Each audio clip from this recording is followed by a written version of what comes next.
बिस्मिल्लाहिर्रहमानिर्रहीम।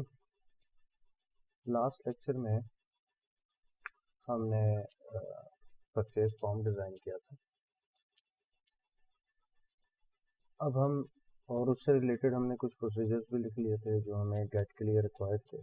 तो अब हम जो है उन प्रोसीजर्स को फिट इन करेंगे उस डेटा सेट्स को और डेटा के साथ हम थोड़ा सा प्ले करेंगे। तो अब हम आते हैं इसकी कोडिंग की तरफ। So let's start. तो कोडिंग पे आने से पहले मैं एक दफ़ा दोबारा रिवाइज कर लूँ चीज़ें कि हमने डिज़ाइनर में क्या क्या काम किए हैं। कॉलम्स में आते हैं, नेम में, रिपोजिटरी में। ओके, ये सबसे मेन जो है हमारा ये है रिपोजिटरी का। इसमें मैं इसके बटन का जो स्टाइल है वो देता हूँ बॉर्डर, ठीक है। और जो मेन है जी इमीडिएट पॉपअप के जैसे ही हम इसमें इंटर हो इस सेल में तो इसका इमीडिएट पॉपअप जो है वो आ जाए। फिर ये टेक्स्ट एडिट स्टाइल जो है वो इसका स्टैंडर्ड हो, क्योंकि वो हिडन है तो वो स्टैंडर्ड हो। तो ये कुछ हम सेटिंग कर लें इसमें। ओके। ओ वन मोर थिंग, जो हमारे अनबाउंड फील्ड्स हैं उनकी मैं अपीयरेंस जो है सेल की थोड़ी सी ज़रा नक्शी टाइप की कर देता हूँ। क्या कहते हैं, मैं इनका बैक कलर कर देता हूँ lemon.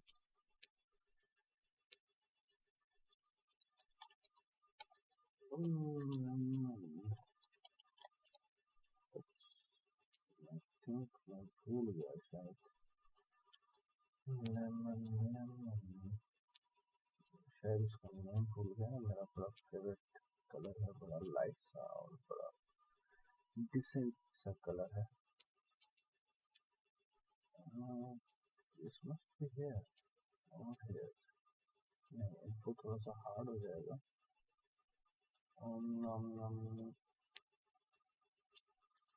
No,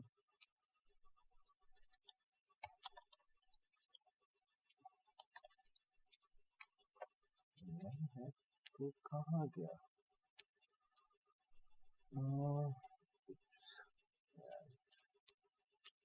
I think it must be here somewhere. I think ये न्यू वर्जन में इन्होंने कलर कंपोजिशन थोड़े से चेंज कर दिए हैं। तो हम कोई भी प्यारा सा light yellow will work. Light yellow हम उठा लेते हैं, यहाँ पे भी लाइट येलो। ओके, हम ये बैकग्राउंड हमने कलर दे दिया। बैक कलर के मीन्स के ये जो है चेंज अनबाउंड टाइप्स है, ठीक है, या जहाँ पे टैब स्टॉप मिलेगा, जो भी आप कहना चाहें। ओके, सबसे पहले आते हैं फॉर्म लोड पे। तो हमने कुछ काम करना है। सबसे पहला काम जो हमारा होगा उसमें फॉर्म्स को क्लोज कर देता हूँ। परचेज फॉर्म के अलावा तमाम क्लोज हो जाएं और परचेज फॉर्म का डिज़ाइनर आ जाए। अच्छा जी, सबसे पहले हम आ जाते हैं अपने बिजनेस क्लास में और सप्लायर से रिलेटेड जो भी काम हुए हुए हैं, या all supplier code name supplier order price. Okay, ये है जो हमें डेटा सेट रिटर्न कर रहा है। तो टाइम को बचाते हुए मैं इसको कॉपी कर लेता हूँ और नेम कर देता हूँ get supplier with balance by supplier. इसमें से ख़त्म हो जाएगा क्योंकि हम तमाम सप्लायर्स का डेटा सेट हमें चाहिए। तो पैरामीटर ऑफकोर्स से भी ख़त्म हो जाएगा। उसके बाद यहाँ पे हमारे पास आ जाएगा जो प्रोसीजर हमने बनाया था वो प्रोसीजर आ जाएगा। मैं प्रोसीजर्स को रिफ्रेश कर देता हूँ ताकि तमाम प्रोसीजर आ जाएं। ये हमारा न्यू प्रोसीजर था जो हमने एंटर किया था for our product, this one. This one.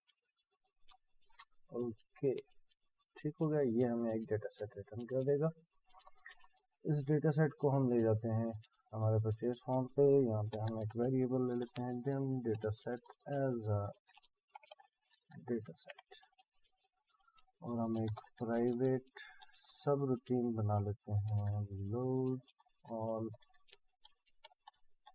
Suppliers. ठीक है, जैसा हमने पहले किया था, बिगिन इन्वोक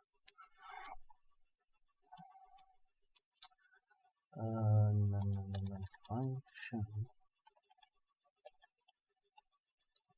रिटर्न टू, इसको किया था ट्राई कैच में data set equal to new data set equal to supplier. Okay, business class हमने कॉल करनी है, इंपोर्ट करनी है। मैं इंपोर्ट कर लेता हूँ न्यूरो डॉट बिजनेस, ताकि हम बिजनेस क्लास के सप्लायर मैनेजर से get all supplier with balance को हम कॉल कर सकें। और ये हमारा जाएगा cmd supplier dot data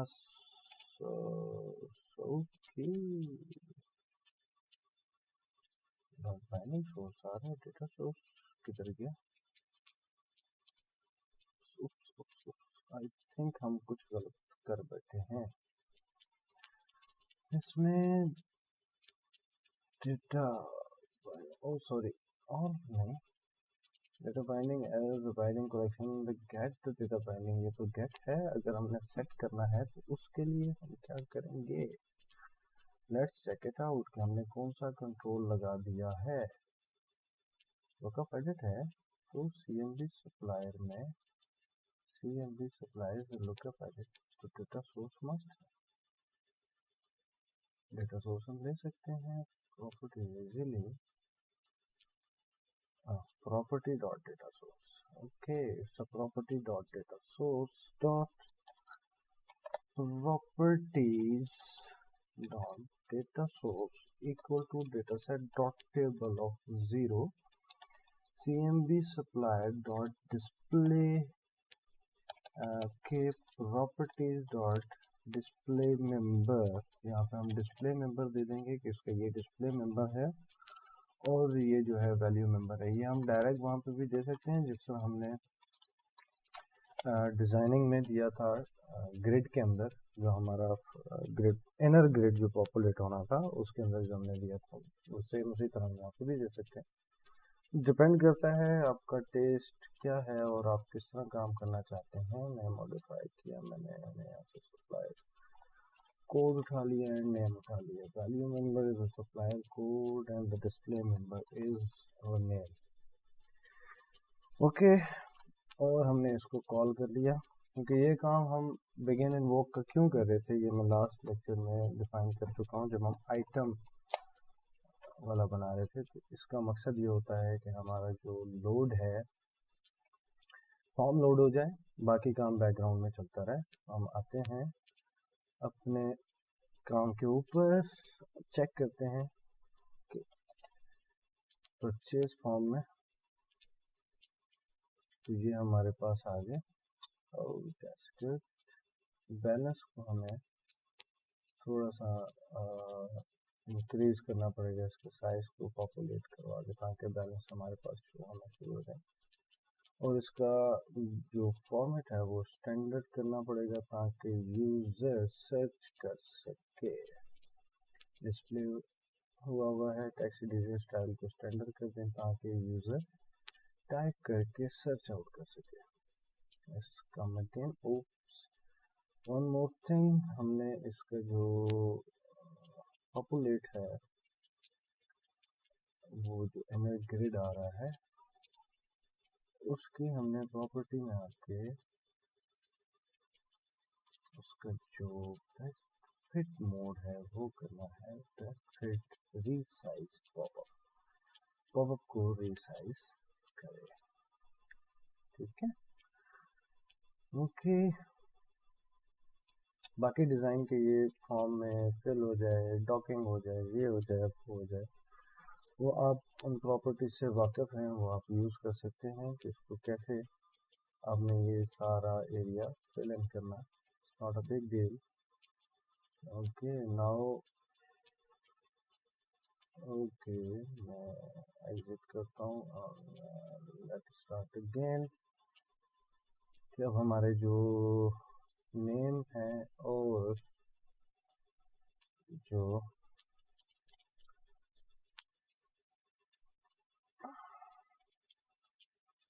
okay अब ये ठीक नहीं हुआ, लेकिन हम रिसाइज कर पा रहे हैं, पहले हम रिसाइज नहीं कर पा रहे थे। Okay that's it. अब हम पे देखते हैं कि सर्चिंग में काम करता है। Yes it's working. That's good. और अब हमने करना है एंटर टू नेक्स्ट कॉलम। ये हमारा डेट टाइम था। It's working fine. और इनके इंटर के ऊपर इनका जो बैक कलर है वो चेंज हो, जिससे हमें पता चले कि हमारा करंट फोकस इस वक्त कहाँ पे है। और यहाँ पे हमने करना है कि जब हम इंटर हो कोई भी काम कर रहे हैं तो ये हमारा वो पॉपअप है जो इनर ग्रिड में आना है। पॉपअप इसमें हम सर्चिंग कर सकें नेम के ऊपर एंड कोड के ऊपर, जो कि यूजर यहाँ पे टाइप करता जाए। तो जैसे ही सर्चिंग हो उसके बाद वैल्यूज यहाँ पे परचेज प्राइस आ जाए, सेल प्राइस आ जाए, क्वांटिटी आ जाए, ठीक है, एंड बैच आ जाए, डिस्काउंट आ जाए, एंड टोटल ब्ला ब्ला ब्ला, जो भी हम यहाँ पे दें वो वैल्यूज आ जाए। ठीक हो गया। ओके यहाँ पे हम एक काम और करेंगे। सप्लायर का हमारा तो काम ठीक हो गया। मैं सप्लायर की इसको थोड़ा सा बढ़ा देता हूँ,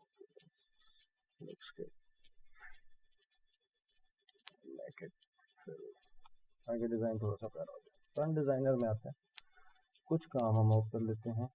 column code, field name code और कॉलम कोड, फील्ड नेम भी वही कर देते हैं जो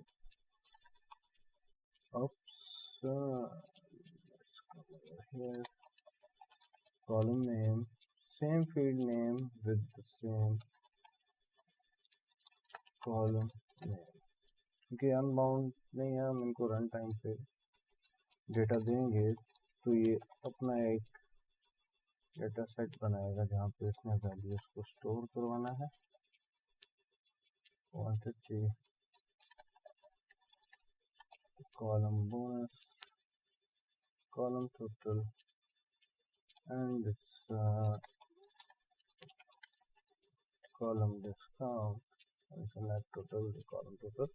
क्योंकि हमने अनबाउंड किया था तो उसने फील्ड नेम खुद से दे दी, ठीक है, जो बाद में इसको यूज करता है एज अ डेटा सेट। अच्छा ये काम हमने कर लिया कि जैसे ही हम आए इसमें, अब हमने करना है कि हमारा जो इनर ग्रिड है वो फिल इन हो जाए। इनर ग्रिड जो है वो फिल इन हो जाए। ये तो हमने फिल कर लिया। तो इनर ग्रिड जो है उसमें आना है प्रोडक्ट मैनेजर से। तो प्रोडक्ट मैनेजर में हम ऑलरेडी कोड हमने लिखा था गेट ऑल प्रोडक्ट का, तो हम इसी को यूज करेंगे कि तमाम के तमाम प्रोडक्ट्स हमारे पास फिल होके आ जाए। लेट्स राइट न्यू सब routine,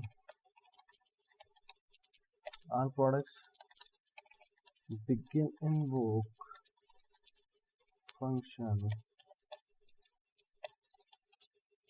return true simple try catch dataset equal to new dataset।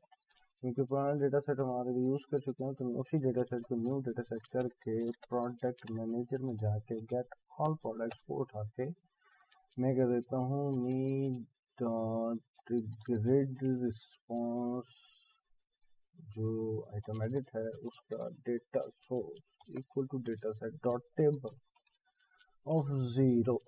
That's it. जो हमारा repository item grid lookup edit है ग्रिड का, उसमें मैंने डेटा सेट को पास कर दिया। जिस तरह हमने लास्ट अगर आइटम वाला लेक्चर देखें जिसमें हम आइटम में ग्रिड को पॉपुलेट करवा रहे थे, तो हमारा जो मेन ग्रिड कंट्रोल था हम उसको दे रहे थे। तो उस ग्रिड कंट्रोल के अंदर एक ग्रिड व्यू होता है। सेम इसी तरह से जो आइटम एडिट किया उसका भी अपना एक व्यू है, तो हम ग्रिड कंट्रोल को फिल करवाएंगे। ठीक हो गया जी, ये फिल हो गया। इसको हम कॉल कर लेते हैं फॉर्म के लोड के ऊपर, और हम कह देते हैं कि जो हमारा मेन फॉर्म है उस पे प्रोडक्ट्स हमारी तमाम के तमाम लोड हो जाए। And let's see what will happen.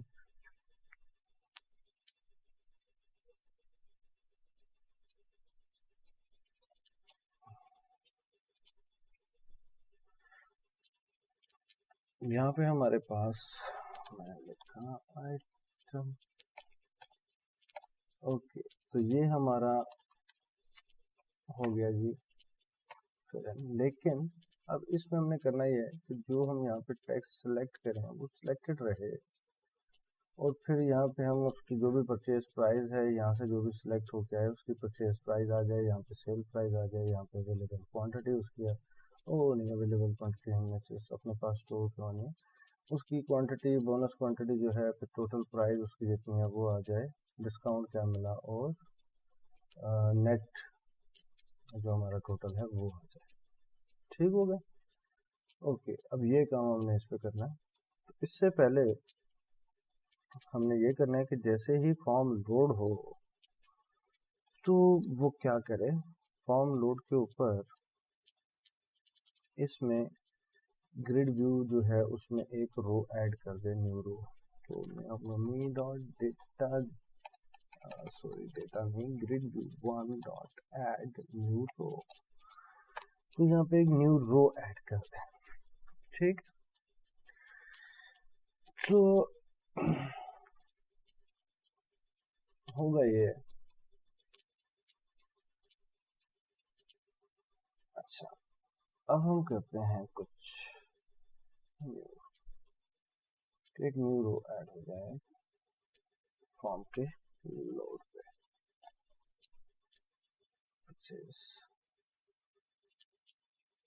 एक न्यू रो ऐड हो गई, ठीक है, 1 of 1 हमारे पास आ गया प्रोडक्ट दिस। ओके, अब जो DevExpress का ग्रिड है उसमें इशू ये है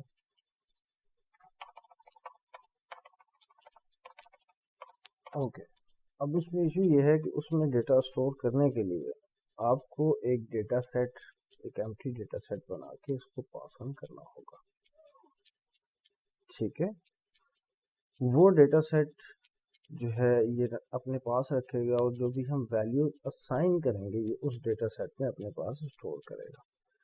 क्योंकि ये चीज़ें यहाँ पे जो यूज़र ने फिल करना है ये हमारे पास रन टाइम पे यूज़र जो भी एंट्रियाँ करेगा वो आएंगी यहाँ पे। ठीक है, तो उसके लिए हमने एक डेटा टेबल बनाना है, और वो डेटा सोर्स हमने ग्रिड कंट्रोल को देना है। इज वेरी सिंपल, मुश्किल नहीं है। ठीक है, तो आते हैं हम यहाँ पे,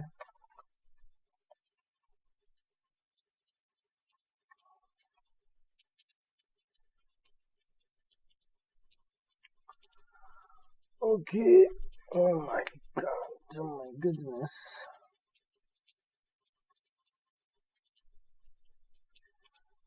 oh my goodness, oh my goodness, oh my goodness, oh my goodness। तो होगा ये वेरी सिंपल,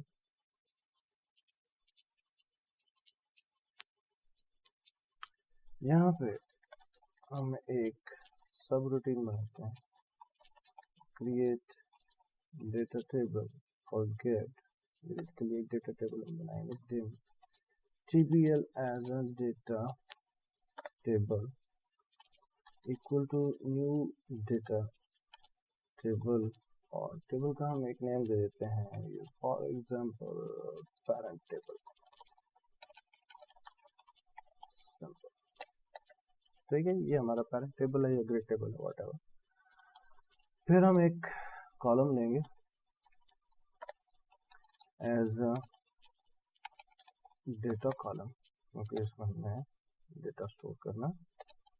तो मैं कहता हूँ column equal to new data column, ठीक है।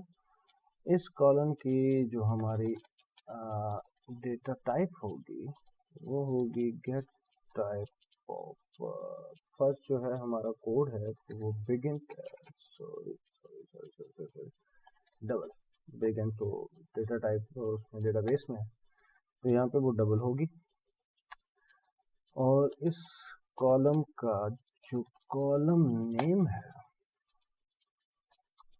वो होगा जी हमारा, वहाँ पे हमने रखा है कॉलम कोड, ठीक है जी। और ये कॉलम जो है कैप्शन इक्वल टू जो सेटिंग हमने वहां पे की है वो हम यहाँ पे कर देंगे, कॉलम कोड होगा,